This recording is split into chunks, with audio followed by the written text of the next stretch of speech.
Inilah salah satu survei yang banyak koresponden dibuat gagal. Akan tetapi tergolong sangat besar nilai poinnya.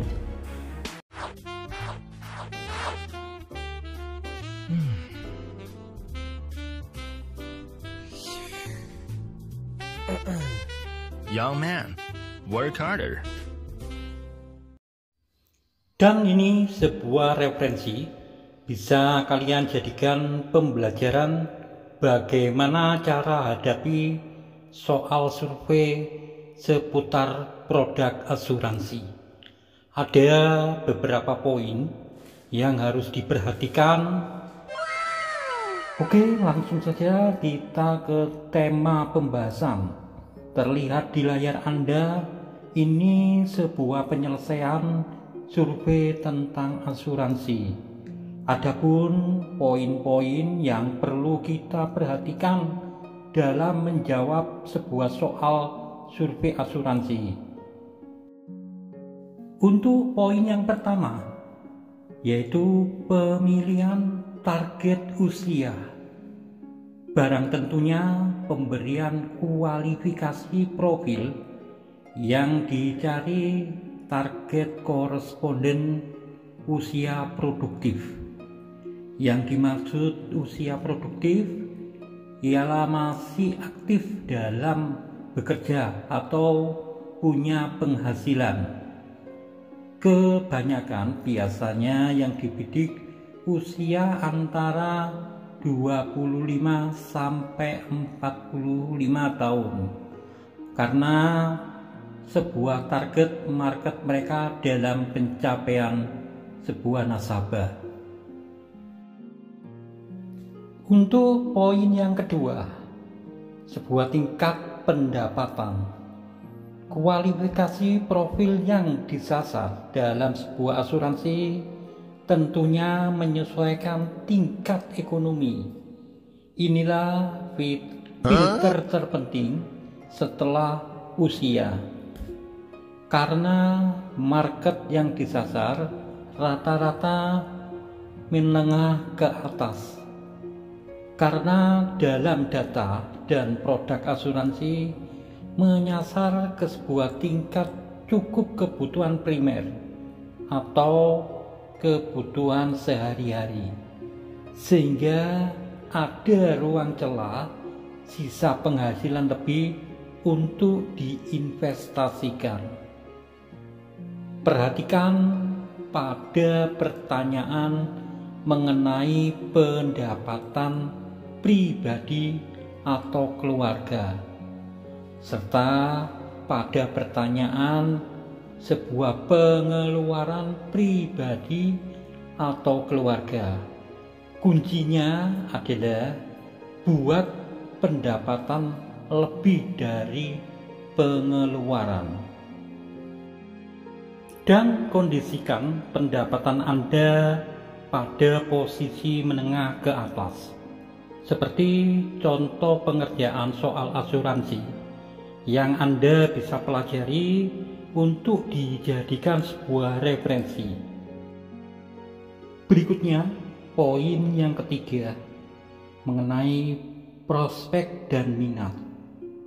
Prospek dan minat adalah sebuah pengerucutan setelah kualifikasi usia dan pendapatan Anda lolos.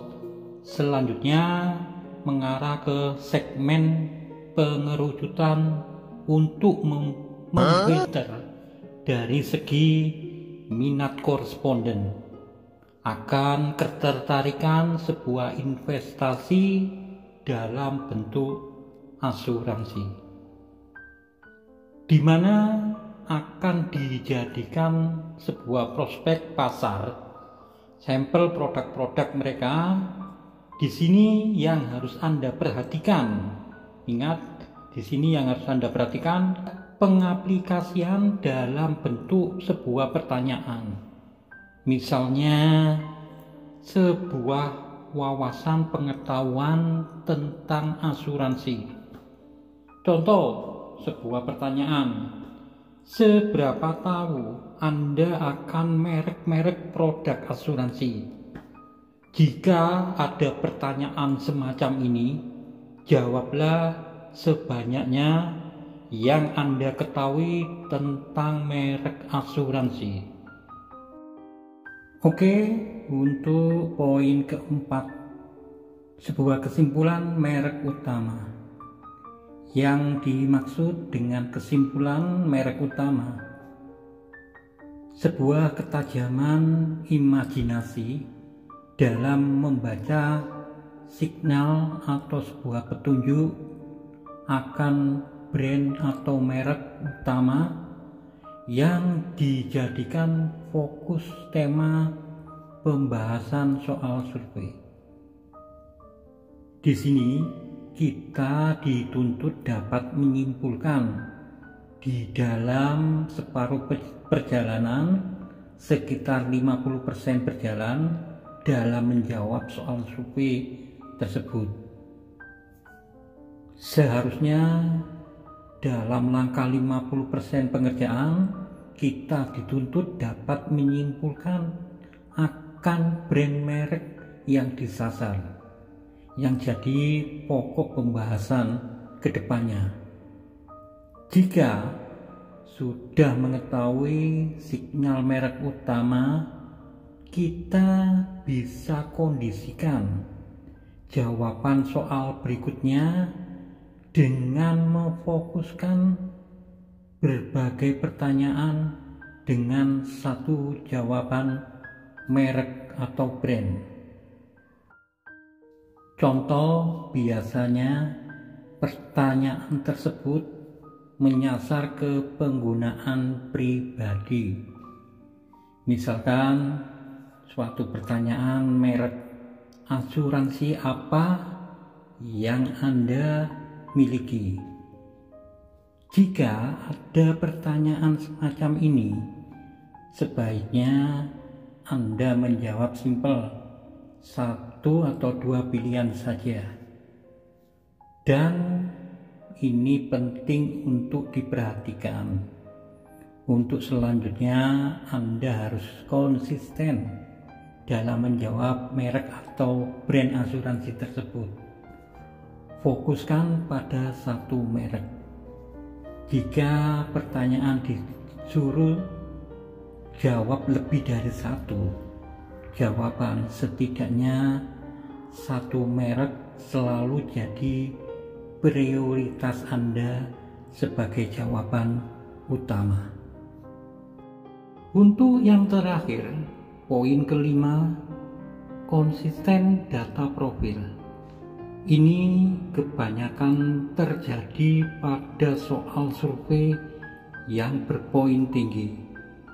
Selalu merecek, mengcrosscheck sebuah profil di akhir sebuah soal survei. Setelah pertanyaan profil di awal akan ditanyakan kembali. Saran saya, sebaiknya Anda mengingatnya apa yang telah Anda jawab pada kualifikasi profil awal. Untuk berikutnya, Anda bisa menyaksikan bagaimana pola strategi menentukan menjawab soal survei asuransi seperti di tayangan video ini yang menggunakan atau menerapkan 5 poin seperti yang saya uraikan tadi. Terima kasih, semoga bermanfaat. Bersama berusaha, berkarya, berorientasi, ketepatan, kecepatan, kebutuhan kita.